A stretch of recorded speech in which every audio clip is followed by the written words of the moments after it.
The two-story house standing in the suburban residential area of Ohio was bathed in the gentle glow of morning sunlight. Emily Chambers gazed out at the garden from the kitchen window, gripping her coffee cup with both hands wrapped around it. Today was a special day. It was the day her son Ryan would turn 7 years old. For Emily, these past 2 years had been a period of tremendous change. After 3 years of single motherhood following her divorce, she had met Michael and begun walking down a new path in life. Michael was a kind man who had built trust in the local community as an architect. He too had experienced divorce and was raising his 14-year-old son Jacob. Emily began preparing sandwiches in the kitchen. She planned to make 3 varieties: ham and cheese, peanut butter and jelly, and tuna salad that the children loved. "Mom, are you really going to have my birthday party today?" Ryan came rushing down the stairs and burst into the kitchen, still in his pajamas. With his golden hair all tousled and his blue eyes sparkling, he looked exactly like an angel. Emily hugged her son and kissed his forehead. "Of course, Ryan. Lots of your friends are coming, and I've prepared a big cake too. But first, let's have breakfast." As Emily prepared cereal and milk for her son, she mentally reviewed the day's schedule. The party would start at 2 p.m., 8 neighborhood children were expected to participate, there would be game time, and finally, the grand finale with the cake. She prayed that everything would go perfectly. Michael appeared in the kitchen with coffee in hand. Gray was beginning to mix with his hair, but his smile was warm and gave Emily a sense of peace. "Good morning, birthday boy," Michael said, gently patting Ryan's head. "Turning 7, you're really becoming a big brother now." Ryan nodded happily. "Papa Michael, is big brother Jacob still sleeping?" "That kid has a habit of sleeping in late on weekends," Michael said with a wry smile. "But I'm sure he'll participate in your party." Emily felt a slight uneasiness. Jacob wasn't a bad child, but he seemed to have complicated feelings about his relationship with his new family. He was right in the middle of adolescence and sometimes showed confusion about his father's marriage and the presence of a new little brother. Emily often found it difficult to gauge the right distance with him, and sometimes he would take a cold attitude toward her. "Don't worry," Michael placed his hand on Emily's shoulder, as if he had read her mind. "Jacob will celebrate Ryan's birthday as a member of the family too." Around 10 a.m., Jacob finally came downstairs. He was tall and thin with facial features similar to his father's, but his expression was somehow shadowed. Dressed in a black t-shirt and jeans, he silently took orange juice from the refrigerator. "Good morning, Jacob," Emily called out brightly. "Today is Ryan's birthday party. Will you help us prepare?" Jacob turned around and nodded briefly. "Okay." There was no emotion in his voice. Emily sighed quietly in her heart. Meanwhile, Ryan ran up to Jacob and spoke to him happily. "Big brother, lots of friends are coming today. Let's play together." Jacob's expression softened for a moment. "That's right, Ryan. Let's make it a fun party." Emily didn't miss that moment. It seemed Jacob had kind feelings toward Ryan. Emily went out to pick up the cake she had ordered from the local bakery. It was a special cake with chocolate cake topped with figurines of Ryan's favorite superheroes. When she returned home, Jacob was vacuuming the living room. "Jacob, thank you. That's really helpful." Emily expressed her gratitude from the heart. Jacob smiled shyly. "It's Ryan's birthday, so I want to make it a special day." Hearing those words, Emily felt warmth in her chest. Even without blood relations, she felt that Jacob truly loved Ryan as a real brother. In the afternoon, serious preparations began. Michael arranged tables and chairs in the garden, and Emily inflated colorful balloons. Ryan ran around everywhere in excitement, while Jacob quietly helped with the decorations. Emily began the final preparations. She took the cake out of the refrigerator and placed 7 candles on it. The colorful candles created a vivid contrast against the chocolate brown. "Mom, the cake is beautiful," Ryan's eyes lit up. "I'm glad you like it. But don't touch it yet. You have to wait until your friends arrive." Just then, the doorbell rang. The first guest had arrived. Ryan's best friend Tommy, who lived nearby, and his mother were standing there with a present wrapped in large wrapping paper. "Happy birthday, Ryan!" Tommy shouted excitedly. The two immediately ran out to the garden and began playing in the game area that had already been set up. Guests arrived one after another. Emma, Sarah, Michael, Jessica, Daniel, and the twins Kevin and Kyle. 8 children ran around the garden, and laughter echoed. Parents came along too, and adult conversations were lively. "Emily, what a lovely party," called out Jennifer from the neighborhood. Her daughter Emma was in the same class as Ryan. "I'm happy that everyone can enjoy it. Michael and I worked together to prepare it." Emily looked at her husband. Michael was playing frisbee with the children. She could clearly see that his gentle nature was loved by the children too. Around 3 p.m., Jacob came to Emily's side. "Emily, may I help prepare the cake?" "Of course." "Thank you, Jacob." The two went to the kitchen together. Jacob carefully moved the cake to a plate and checked the placement of the candles. Watching his careful work, Emily once again felt his serious nature. "Ryan looks really happy," Jacob murmured. "That's partly thanks to you. Thank you for being such a good big brother." Jacob blushed. "I want to be useful as a member of the family too." Those words deeply moved Emily. She had been troubled about her relationship with Jacob for a long time, but today, for the first time, she felt that real understanding had been born. "You're already a precious member of the family, Jacob." The two smiled at each other and carried the cake to the garden. The children let out loud cheers, and Ryan jumped up and down with excitement. "Everyone, it's cake time!" Emily called out. The children gathered around the table and sat with Ryan in the center. Michael lit the candles, and everyone sang "Happy Birthday." Ryan's face was glowing with happiness. "Think of a wish and blow out the candles," Emily said gently. Ryan closed his eyes and took a deep breath. He was surely making a wonderful wish. Jacob watched his little brother's happy face from a slightly distant spot.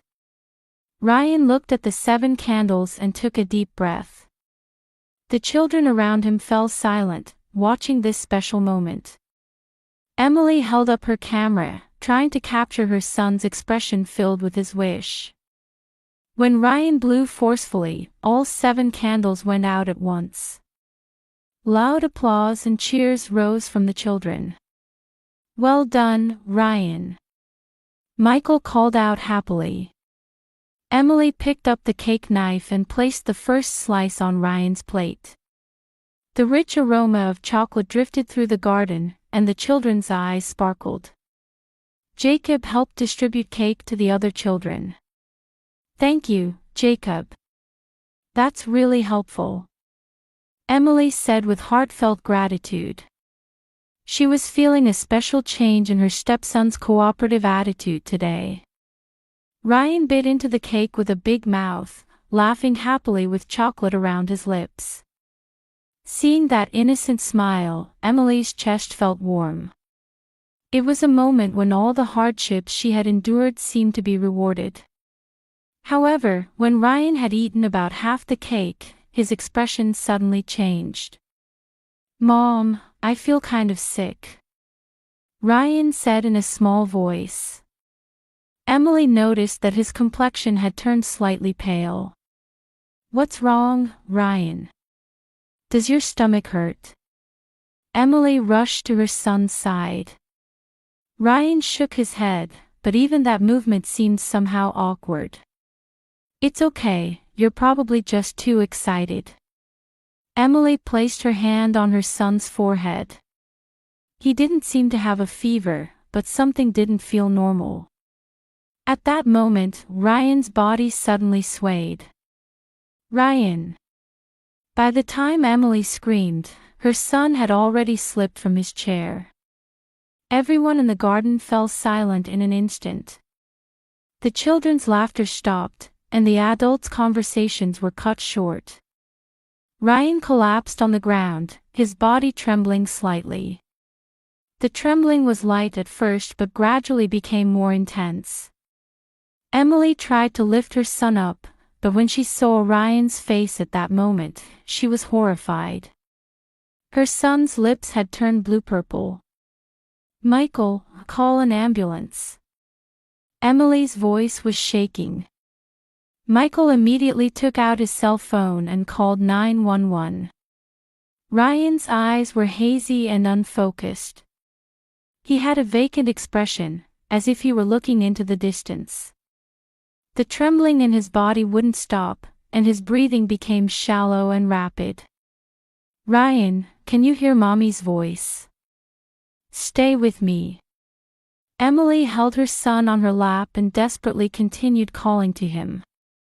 However, Ryan's response was weak, as if his consciousness was fading. Other parents were trying to take their children home. They were upset by the sudden event and didn't know what to do. The party's joyful atmosphere vanished in an instant, and tension and anxiety dominated the garden. "The ambulance will arrive in 5 minutes, Michael reported. Jacob stood at a distance, watching Ryan with a pale face. His hands were shaking, clearly upset. "Jacob, it's okay," Emily called out. "Ryan will surely be fine." However, those words were also to reassure herself. Her son's condition was clearly not normal, and Emily's heart was beating violently. The sound of the ambulance siren could be heard in the distance. As that sound gradually approached, Emily's anxiety increased further. Ryan's body continued to tremble, and the blue color of his lips seemed to be getting darker. The paramedics rushed into the garden. 2 male crew members quickly checked Ryan's condition and fitted him with an oxygen mask. "When did these symptoms begin?" one crew member asked. "About 10 minutes ago." Suddenly after eating cake, Emily answered in a trembling voice. "He's conscious but his responses are weak. We'll transport him to the hospital immediately." Ryan was placed on a stretcher and taken to the ambulance. Emily also got into the ambulance. Michael and Jacob would follow to the hospital by car. In the ambulance, Emily gripped Ryan's small hand tightly. Her son's face with the oxygen mask looked completely different from his usual lively expression.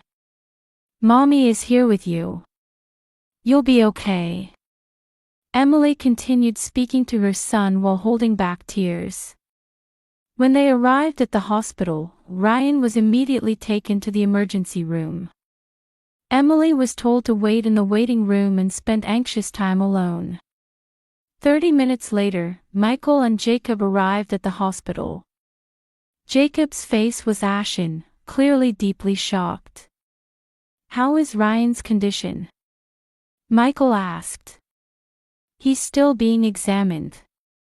They don't know the cause." Emily clung to her husband's arm. At this moment, she felt once again that she was not alone. An hour later, a doctor in a white coat appeared in the waiting room. She was a middle-aged female doctor with a serious expression. Mrs. Chambers. Yes. How is my son's condition? Emily stood up and looked at the doctor's face. The doctor hesitated slightly before speaking. We performed blood tests on your child. We need to discuss the results in detail. At those words, Emily's heart felt like it would stop. Is it some serious illness? It's not an illness, the doctor said quietly. However, a certain substance was detected in his blood. Emily stared at the doctor's face and waited for the next words. Drugs. Sedative components were detected in your child's blood. At that moment, Emily's world collapsed. Drugs. That can't be possible. The symptoms match those of a child ingesting adult sedatives, the doctor continued. It's unlikely he took them intentionally, so they were probably mixed into something. Emily's legs shook. She couldn't breathe. The doctor looked at Emily seriously and quietly asked, Mother, do you really not know what this could be? At that moment, she felt as if everything had collapsed. Emily's legs trembled, her breathing became shallow, and everything in front of her went dark. Emily collapsed into a chair and covered her face with both hands. She couldn't accept the word drugs as reality. Why would her 7-year-old son have ingested adult sedatives? Doctor, isn't there some mistake? Michael asked in a trembling voice. Ryan is just a normal 7-year-old child. Drugs. There's no mistake in the test results, the doctor answered quietly. The concentration of sedatives in his blood was at a dangerous level for a child. Fortunately, he's stable now with proper treatment, but if it had been any later, it could have been life-threatening. Emily looked up and stared at the doctor. Please let me see my son. Just for a little while is fine. But his consciousness may not be completely clear yet. The three headed to the hospital room. Jacob was clearly upset as he walked down the hallway. His face was pale and his hands continued to shake. When they entered the room, Ryan was lying in a small bed. The oxygen mask had been removed, but N4 was connected to his arm. His complexion looked better than before, but he still seemed to be sleeping. Emily sat beside her son's bed and held his small hand. Ryan's hand was warm, and his pulse seemed stable. Ryan, it's Mommy. Can you hear me? Emily spoke to him gently. Then Ryan's eyelids slowly opened. Mommy. Ryan called out in a faint voice. Tears welled up in Emily's eyes. Yes, Mommy is here with you. You're going to be okay now. Ryan looked around and saw Michael and Jacob. Papa Michael, big brother Jacob. We're all here, Ryan, Michael said gently. At that moment, the room door opened and 2 police officers entered. One was a middle-aged man, the other a young woman. You're the Chambers family, the male officer introduced himself. I'm Detective Davis, and this is Detective Johnson. We'd like to ask some questions about your child's case.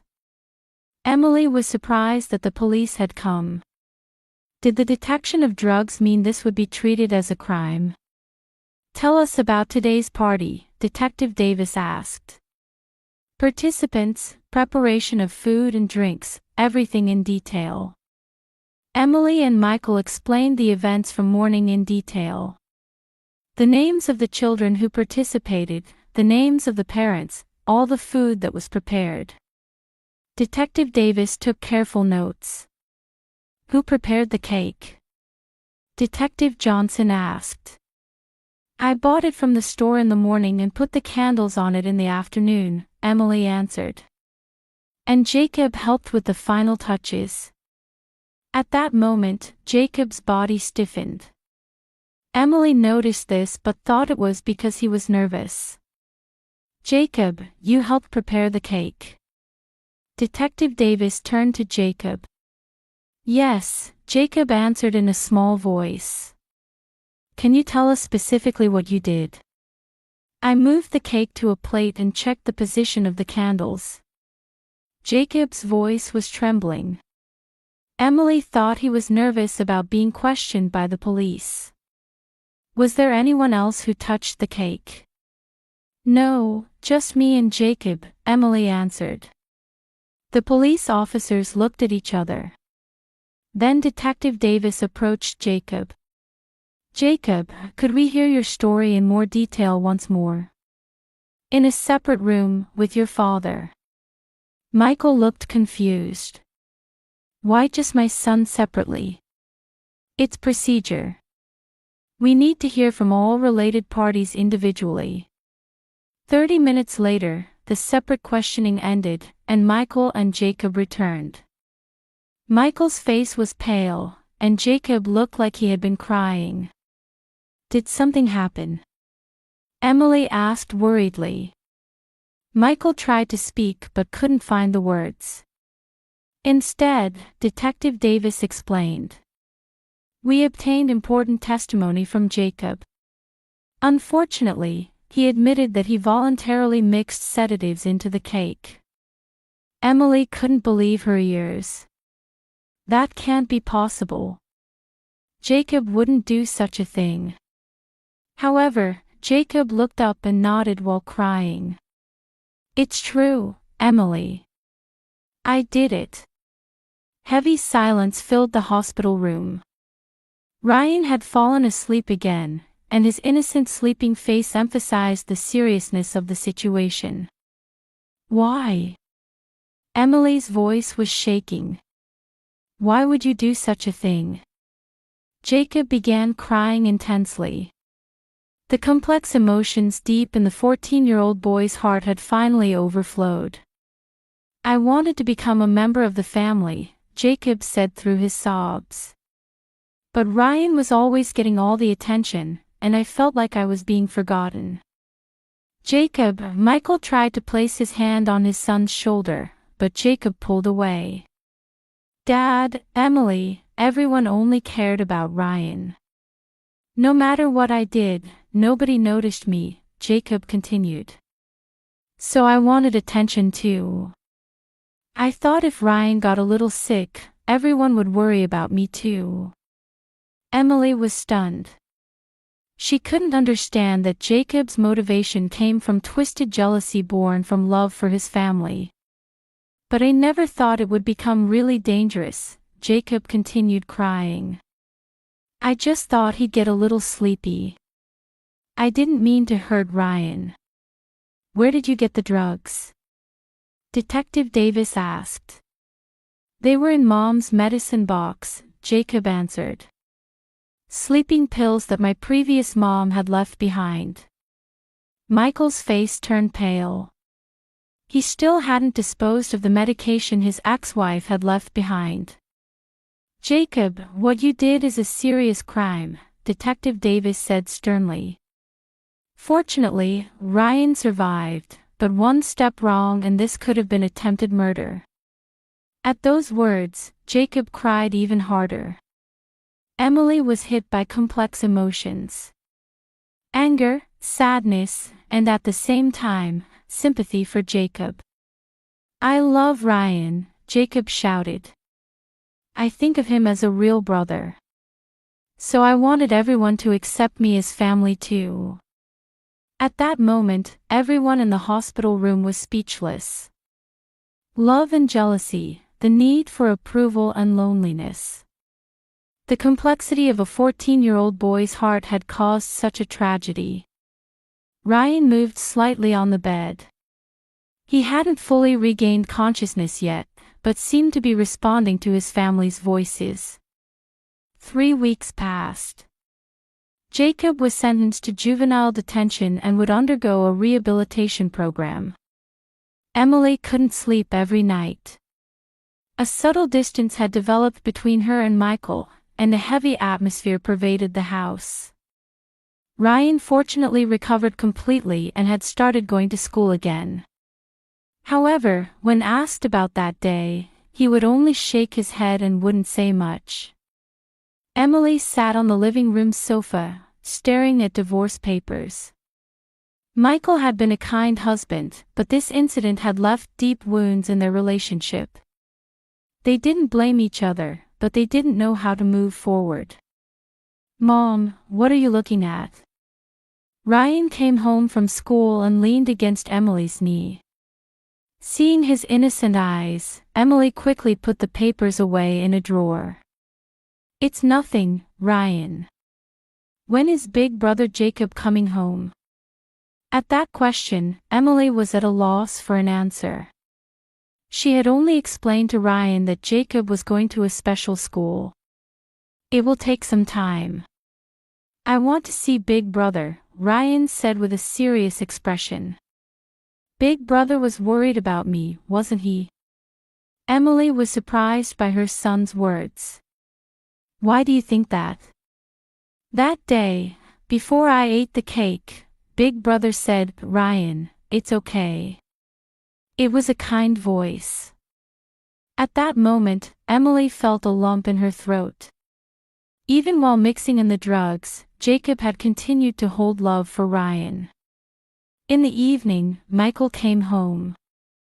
His expression was exhausted. "Emily, I need to talk." The two faced each other in the kitchen. Tears were floating in Michael's eyes. "My son hurt your son. I don't expect to be forgiven." "Michael. But I have a request. Please don't abandon Jacob. That child is part of our family too." Emily was moved by her husband's words. Even in a situation where he might lose everything, Michael hadn't abandoned his love for his son. "I was thinking the same thing," Emily said quietly. Jacob made a mistake, but in his own way, he loved his family. At that moment, Ryan came running into the kitchen. "Mom, Papa Michael, can I write a letter to Big Brother Jacob?" The two looked at each other. "Of course, Ryan," Emily answered. Ryan wrote the letter earnestly. In crayon with large letters, it said, "To Big Brother Jacob. Please come home soon. I love you, Big Brother." From Ryan. The next day, the three visited the juvenile detention center. When they reunited with Jacob in the visiting room, he seemed greatly changed. He appeared more mature than before and seemed to understand the weight of responsibility. "Emily, Ryan, Jacob started to say when Ryan stood up. "Big Brother, welcome back." Ryan showed Jacob the letter through the glass. Jacob read the letter while crying. "Ryan, I'm sorry. I did something terrible.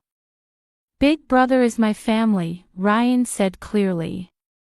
"Mom, Papa Michael, we're all family." At those words, everyone in the visiting room cried. The pure heart of a 7-year-old child embraced the complex emotions of the adults. "I'll work hard to rehabilitate myself," Jacob said. "To become a real family." Emily smiled. "You're already family, Jacob. Blood relations don't matter. Loving each other is what makes a family." In the car on the way home, Ryan was sleeping in the back seat. Emily and Michael held hands. "It's going to be a difficult journey," Emily said. "But let's walk it together," Michael answered. "As a real family." 2 years later, Jacob returned home. He had changed. He had become more responsible and was able to express his love for Ryan in a healthier way. The Chambers family wasn't a perfect family. However, by overcoming difficulties, they had become a true family bound by deep bonds that transcended blood relations. Love is sometimes complex, and being a family isn't easy. But by forgiving and supporting each other, any trial can be overcome. This is what they learned.